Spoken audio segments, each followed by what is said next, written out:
Hey everybody, it's Pastor C, and it's time for our weekly motivational moment. So we just got finished with our pastoral appreciation service. For those of you who are not familiar with that, it's just a time when the church comes together and let the pastors know that they appreciate them serving together. You know, sometimes we get so busy in life. It's not that we don't appreciate the people that we serve with. We just get busy. Life happens. So the word for this week is appreciation. I want you to find the person that you admire. It could have been one particular time in your life that somebody spoke something into your life, or somebody did something that was special that changed the course of your life. And you know, we all have those stories and those people, and we never forget them. I can remember a time when Apostle Linda Thomas Wright spoke into my life. I was a young mother and I wanted to do everything. Every time the church doors was open, I wanted to be there. Every time my pastor traveled, I wanted to be with her. And she pulled me to the side and she said, "Sweetie, you can't do everything in this season."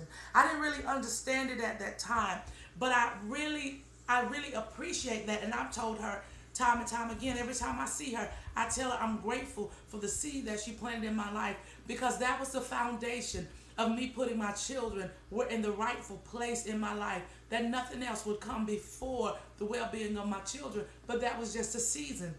In this season of my life, all of our children are grown except one. We have one that's still in high school, and we got one more year, and I have no regrets, all because of the seed where somebody took a moment and said, "You're a great mom, and there's great ministry on the inside of you, but now let me show you how to balance it." So this week I want you to find that person that encouraged you, that person that motivated you, and maybe you got too busy to tell them thank you and you appreciate them. Take them to lunch, and sometimes it's just picking up the phone. You may not have seen them in a long time. Pick up the phone, drop a card in the mail, and just say thank you for taking a moment and pouring into my life. Another person that was pivotal in my life, that was just, it was Mom Gladys. We laid her to rest a little while ago, but it was when I was first coming into a knowledge of who I was in Christ. I would go to church for a season and then I would just stay home, and I would stay home for a long time, and she would call me and she said, "Daughter, why weren't you in church today?"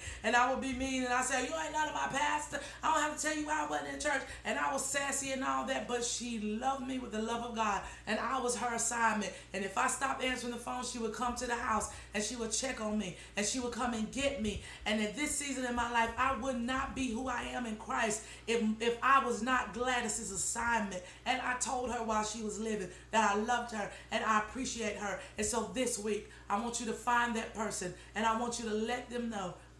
I want you to be able to tell them thank you for the seed that they've sown into your life. And this is going to be a great week. I love you.